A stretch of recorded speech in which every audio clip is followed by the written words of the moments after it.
At Storm House, a remote New England mansion above the Atlantic, Lysette Lester asks her husband, John, to keep the house as his home for part of every year and never marry again.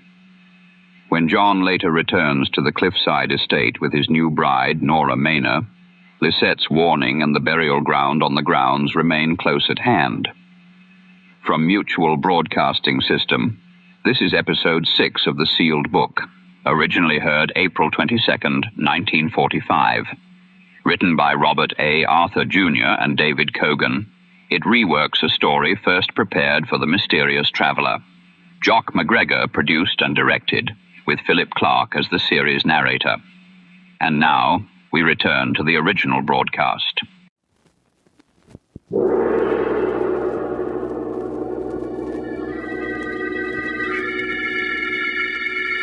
The Sealed Book.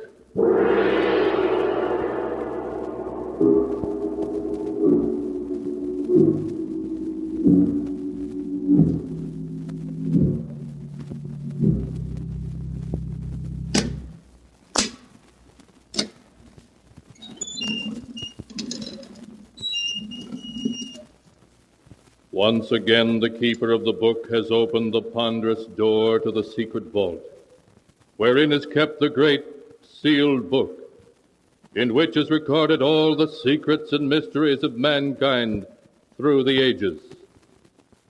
Here are tales of every kind, tales of murder, of madness, of dark deeds strange and terrible beyond all belief. Keeper of the book, I would know what tale we tell this time. Open the great book and let us read. Slowly, the great book opens.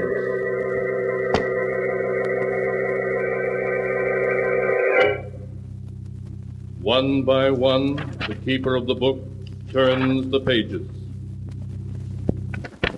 and stops.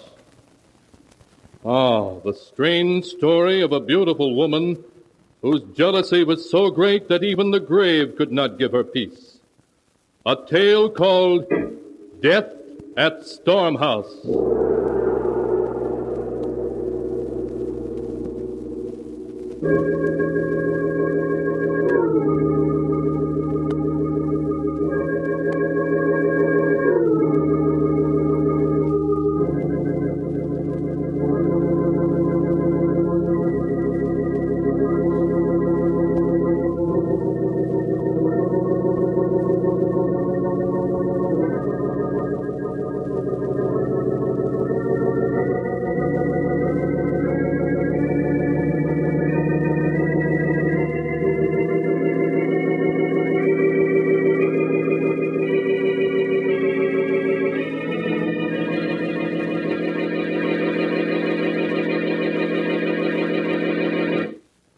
Here is the tale, Death at Storm House, as it is written in the pages of the sealed book. It takes place in the old New England mansion known as Storm House, perched high on the cliffs above the crashing waves of the Atlantic Ocean. In her bedroom, Lysette Lester, young and beautiful mistress of Storm House, lies desperately ill, listening to the storm that is raging outside as her husband and Dr. Warren, their lifelong friend, hover over her. John. Yes, Lysette? John, open the window. I want to hear the storm. I want to hear the thunder crash and the wind scream. I'll open it, John. You stay with Lysette. Thank you, Howard.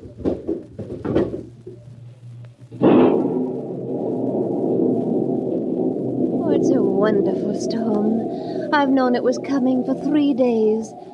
I've always known when a storm was coming, haven't I, John? Yes. Yes, Lysette. You've always known. And I've been waiting for this one. I've been waiting for it so I could die as I was born. On a night when there's a storm filling the sky and death riding the wind to take me as it took my mother that night. Lysette, don't say that. You mustn't excite yourself, Lysette. It weakens you. I'm dying, Doctor. You know it as well as I do. It's only the storm that's keeping me alive now. Oh, Lysette. Lysette. John, darling. Yes, Lysette. In my will, there's a bequest to old Andrew for his faithful service. Everything else is left to you, including the house. On condition that you live here at least 6 months out of every year for the rest of your life. Lysette, I can't bear to talk about it. We must, darling. You don't mind the condition that you live here half of every year, do you? Of course not, my dearest. I couldn't bear to think of you as ever very far from me, in life or in death. I'll always be with you, my darling. And you won't marry again, will you, John? Never, Lysette. I swear it. You've sworn it, John. You mustn't break your vow. If you do, I'll be angry. Very angry. And when I'm angry, I do terrible things. You know that. I know, darling. You have my promise. I'll never break it. It's such a beautiful night. All my life, I've never been able to sleep on a night like this. I wonder if now when the storm sweeps in from the sea, I'll know it and wake up. Oh. Lysette. Lysette. John. She's gone.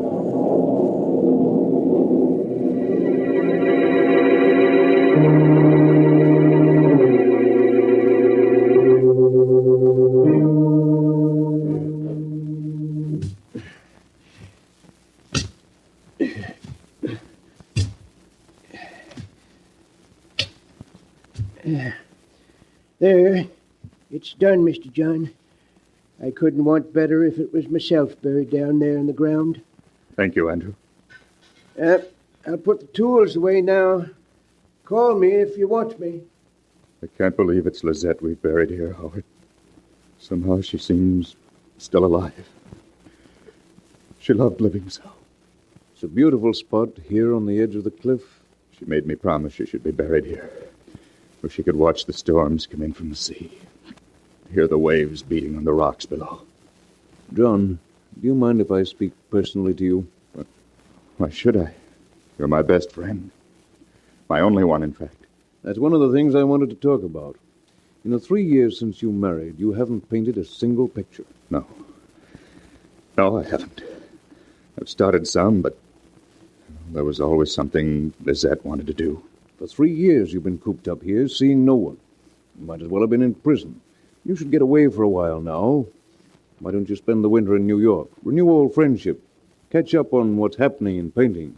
Yes, I'd like that. And there's another thing. Yes, Howard? The promise you made to Lysette. Promise? Oh, you mean not to marry again? Yes.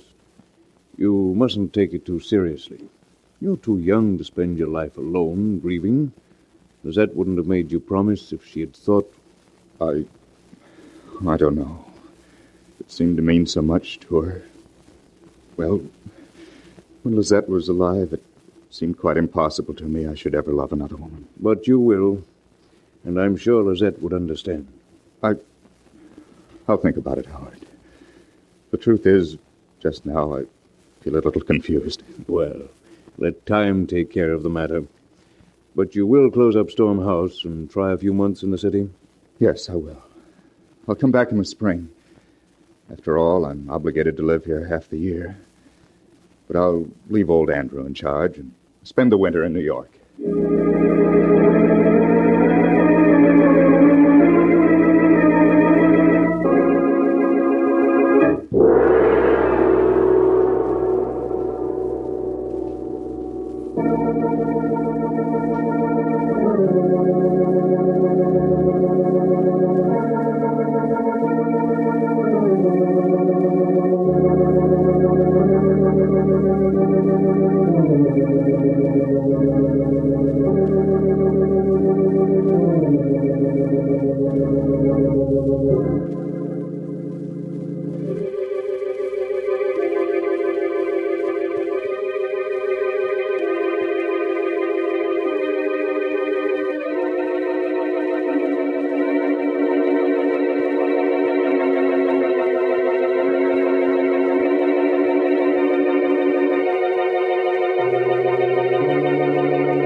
And now to continue the story, as it is written in the sealed book.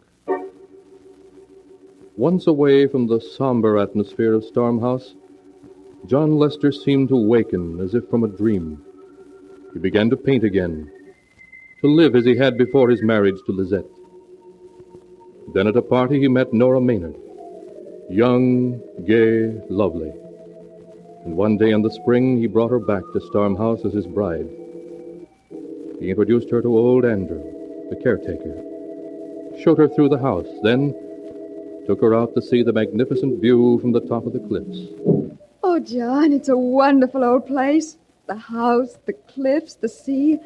I'm going to love every minute here. I was afraid it might seem rather wild and gloomy to you, Nora. Oh, no. Look, the clouds, the waves tossing as far as you can see, the ocean way down below us. It's magnificent. Yeah, it can be frightening, too, when a real storm comes sweeping in from the sea. John, what's that? Over there on that little point? It's Stormhouse's private burying ground. That grave you see is Lysette's. Lysette? Will you tell me more about her sometime, John? Yes, of course. Well, now we'd better go in. It's almost dark. All of a sudden, the wind seems to be rising. Oh, just 1 minute more. I want to tell Andrew to phone the village for groceries before the stores close. Well, you run in and tell him. I'll come in right away. Then don't be long. The wind's getting cold. Poor Lysette. I wonder what she was like. I wonder if she used to stand here and watch the darkness sweep over the sea and... John? Is that you? John, it's so dark I can't see you. John, don't I'll fall! Nora, what is it? Oh, Did you call me, Nora? John, you frightened me. I thought you really were trying to push me over. Push you over? I know you were just joking, but I almost lost my balance. I almost went over the cliff. Nora, I didn't push you. I was halfway up the path when you called. You were halfway up the path. I wouldn't play a joke like that. You must have become dizzy. I suppose so. But I was sure I felt your hand push me. And then the wind seemed to force me toward the edge. It must have been the height. Made you lose your balance. Yes, of course. That was it. Darling, come inside now. And promise me you won't ever go close to the edge of the cliff again. Yes, let's go inside. And I promise, John, the cliff frightens me now.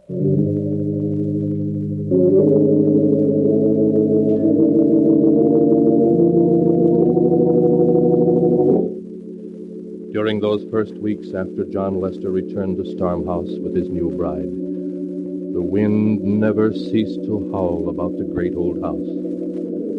Several times when Nora was walking near the cliffs, strong gusts sprang up that would have pushed her over to her death if she had been walking closer to the edge.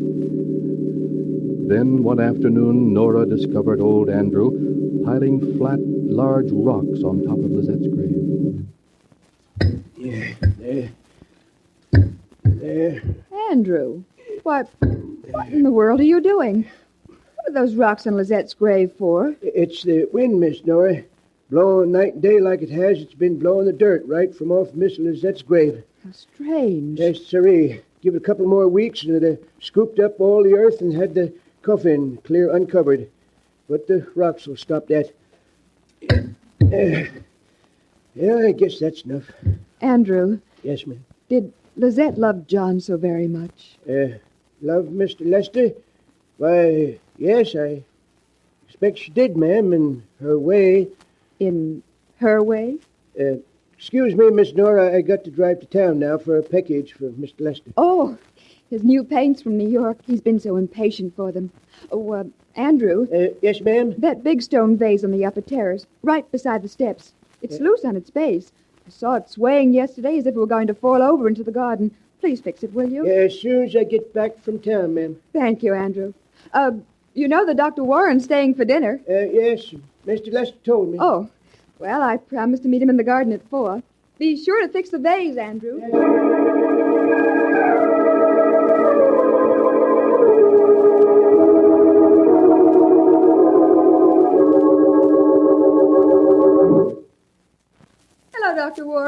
Have I kept you waiting long? Well, there you are, Nora. I was just beginning to be afraid you'd gone too close to the cliff and become dizzy again. Oh, no. After almost falling over twice, I don't take any chances now. That's the spirit. Where's John? Painting on the upper terrace. There he is now. Oh. John!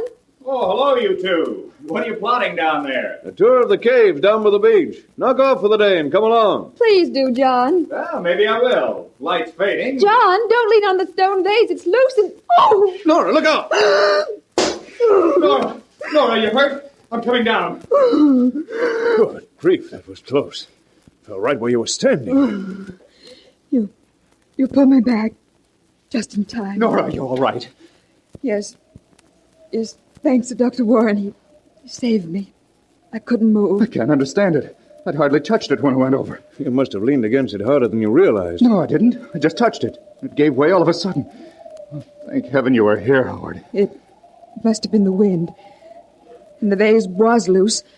I was just telling Andrew to fix it. If you'd been hurt, Nora. Oh, a miss is as good as a mile, darling. Come on, let's forget the caves and go in and have tea instead. The wind has turned awfully cold all of a sudden.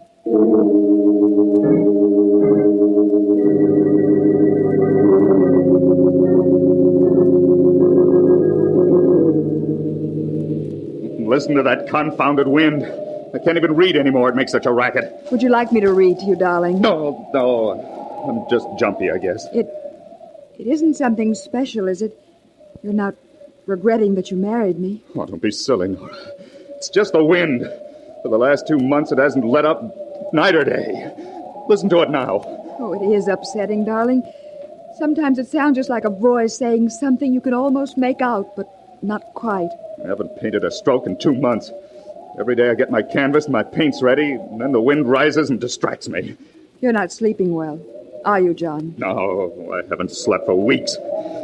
Nora, I can't stand it any longer. I can't stand it. That wind doesn't stop blowing, I think I'll go mad. Oh, my darling, my darling. John, listen to me. Listen to me, dear. We must go away from Storm House, away from the wind. We must, John. But the will. The will doesn't matter. Oh, John, please say yes. We can't ever be happy here. There's something about the place that will forever prevent us. Leave Storm House. Never come back. And never come back. Yes. Yes, Nora, you're right. We'll do it. We'll leave tomorrow. Oh, John! Oh, we're going to have another storm. Yes. Certainly has come up quickly. Sunset, there wasn't a sign of a storm. It's as if Storm House knows we're leaving and wants to live up to its reputation on our last night. Well, darling, I think I'll go to bed and dream about leaving here tomorrow. Coming? No, I'll finish my pipe and tell Andrew our plans. All right, darling. I'll bring my diary up to date while I wait. Don't be long now.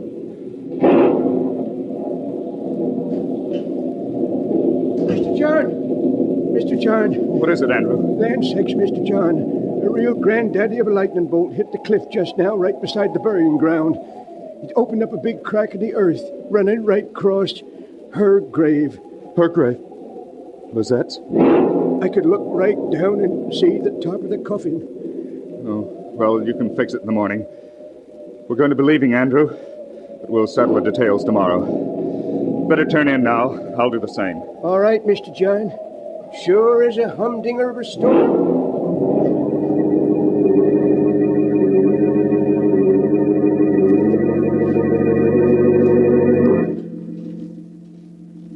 And tomorrow we leave here forever. I do so hope it's going to make a difference. John has seemed so depressed lately. I wonder if it's my fault. If he regrets marrying me. No, I won't think that. Not even this storm night can frighten me now. I know John loves me and... Who turned out the light? Who came in then? John, is that you? John, where are you? Don't tease me like this. You're frightening me. John! Ah!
And now to continue the story, as it is written in the sealed book.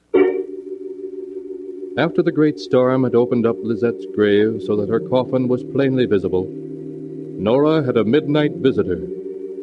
There was a scream, and a body crumpled to the floor. The next morning, the sheriff came to talk to John. That's all of it, Sheriff. That's all I know. Nora screamed. When I got to her, she was lying there on the floor.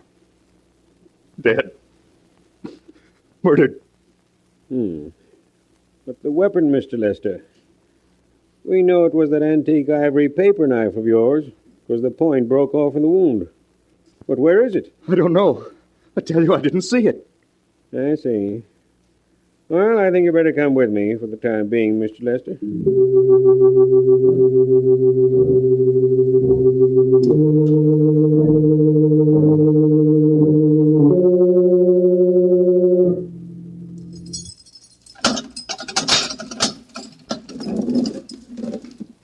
Here's the prisoner, Doctor. You can see him for 15 minutes. Oh, Howard, thank heaven you've come. John, how are you? Oh, how am I? I don't know. I don't care. Howard, have they caught Nora's murderer? They still think you did it. I gather that they did. And the ivory knife hasn't been found? Nowhere. And we've searched every inch. John, think. I know when you found Nora, you were shocked and dazed. But the knife, surely you saw it. Surely you drew it from the wound, put it down somewhere. You must have. I've tried to think, Howard. I'm sure I'm right. There was no knife. Only Nora, crumpled beside her writing desk. The blood staining her nightdress. The wind screaming outside as if in triumph. I understand. I know you didn't murder Nora. I don't know how we're going to convince the world. Is it as bad as that? As bad as that. If only the knife had been found, it could have been suicide then. But the knife is gone, and you testify that Andrew is innocent. So, as there wasn't any other living soul but yourself in the house that night... I see. Well, I've told them all I can. I don't know how the knife could have disappeared. There's nothing more I can do. Even though they hang me.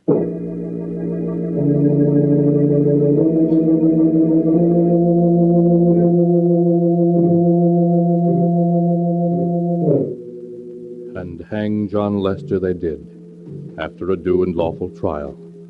For in the jury's eyes, the fact of the missing ivory knife that had killed Nora Lester was damning evidence.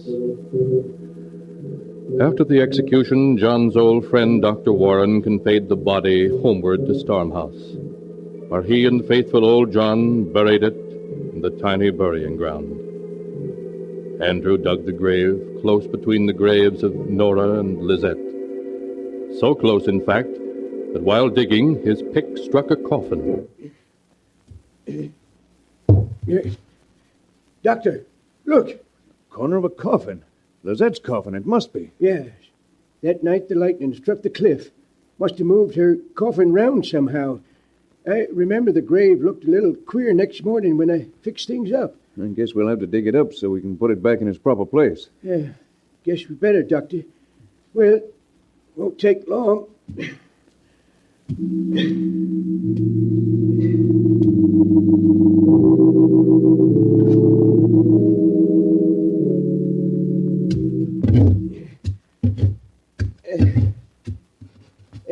Doctor. Guess that does it all right. Good. Now we'll just slide the coffin back into its place. You've made plenty of room. Dr. Warren. What is it, Andrew? The lid of this coffin's been tampered with. Tampered with? But that's impossible. Come take a look, Doctor. You'll see I'm right. I guess I'd better. Stand aside, Andrew. Yes. Now, just what do you mean? Look, Doctor. All along both sides and this end. The screws. They're all loose. Yes.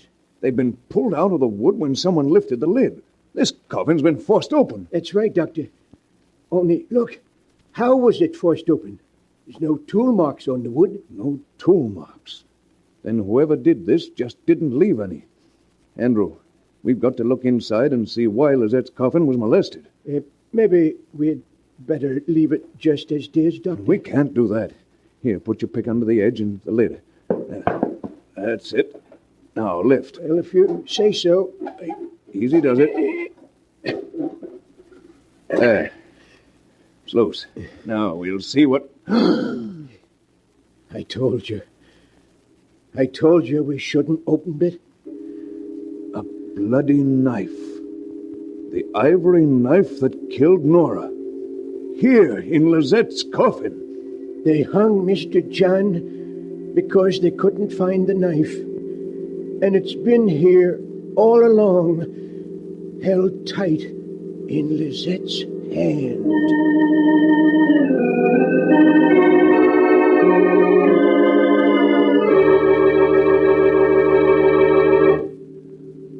So it was beautiful Lysette who killed Nora. Lysette, whose jealousy was so great that it reached back from behind the veil of death. And it was Lysette who took the knife of murder back into her grave with her, so that John, too, would suffer her vengeance. Or was it? Was there some other answer? You must decide that for yourself, for the sealed book does not say. You have heard the story in all its strangeness, just as it is written here.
And now, keeper of the book, before you close the great book, show us the tale we tell next time.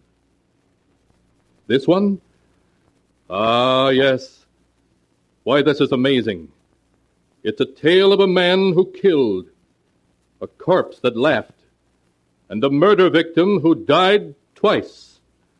A tale called The Accusing Corpse.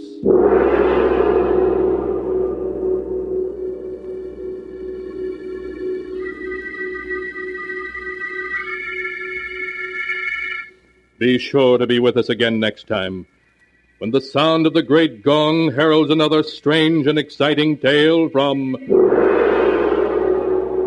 The Sealed Book. The Sealed Book, written by Bob Arthur and David Kogan, is produced and directed by Jock MacGregor. The final pages of The Sealed Book have been turned for Death at Storm House. Thank you for sharing this mutual broadcast.